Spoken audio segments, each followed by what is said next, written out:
We're here with Farah Iqbal, who lost her son Dean a few years ago to bone marrow failure. Farah, tell us a little bit about the condition that your son Dean had. Dean had a condition called dyskeratosis congenita and another one called Hyrule-Riderson syndrome. Now, dyskeratosis congenita was basically a bone marrow failure, and the Hyrule-Riderson syndrome is basically a global developmental delay. And at the time, there was only 38 known cases in the world.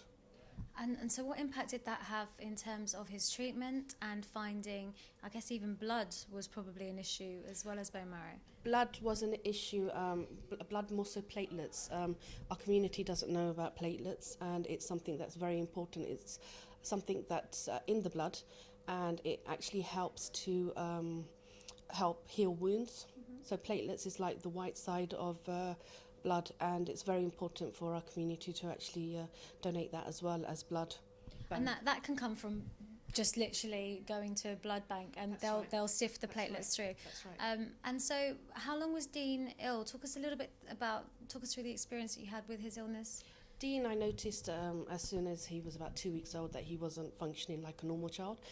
He used to shake quite a bit, and his head growth, his circumference was very small.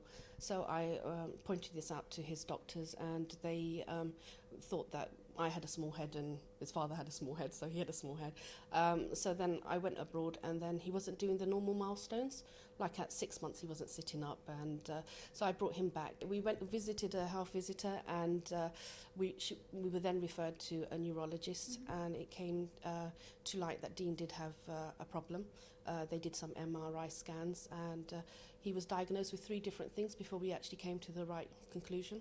Okay, and so that was that when he was a very young baby? He was diagnosed first at 6 months, then at 1.5 years with something else, and then the current illness that he had at 3 years old. Okay. And then I was told at 3 years old that he wasn't going to last a long time because it's a condition that deteriorates. And so as a parent, obviously, and being called into a room by a doctor, what sort of treatment did they offer your family and you and Dean, obviously, in terms of maintaining his health for the time that he had? He basically needed a lot of blood transfusions, platelet transfusions, and then later on, as his condition worsened, he needed a bone marrow transplant.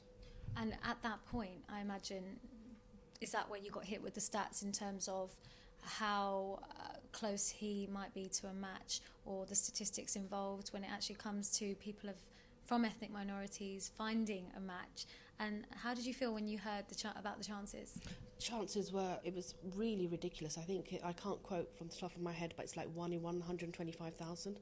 And there's not a lot of donors out there, definitely not Desi donors, not Asian donors. And I think I was actually quite shocked to know that there was a lot of white people on the registers. Even black people were coming up, and then there was no Asians or no Desis. So it's quite shocking. And what was your immediate reaction like? Did you feel like you should go out in the community and tell people? Because obviously you've got very personal attachment, but what were your emotions in terms of the way you try to translate that to your community? First of all, I spoke to family and friends. I contacted all the bone marrow recruitment charities, Anti-Nolan, ACLT, and I tried to do as many bone marrow drives that we could. And then I was just educating people. You know, I was on TV trying to do an appeal.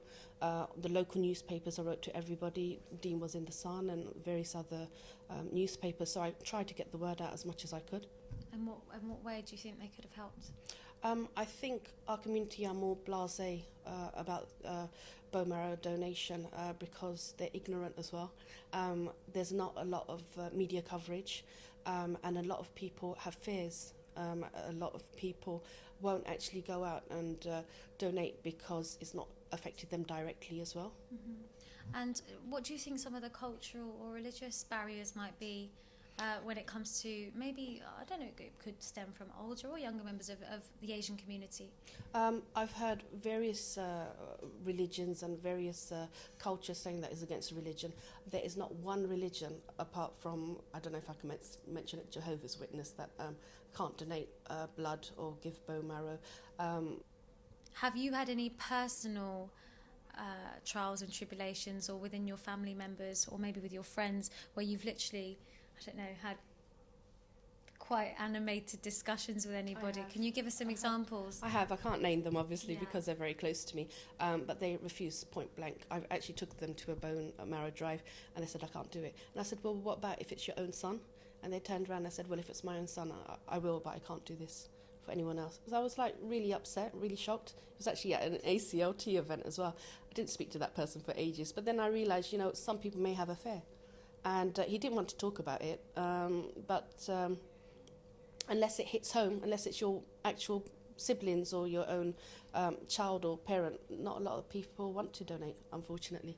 It's not something that's been taught from childhood in, religious places or anything.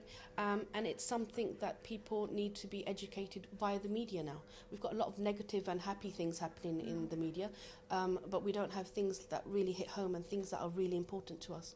A lot of people don't know about the peripheral way, which is basically like a dialysis machine.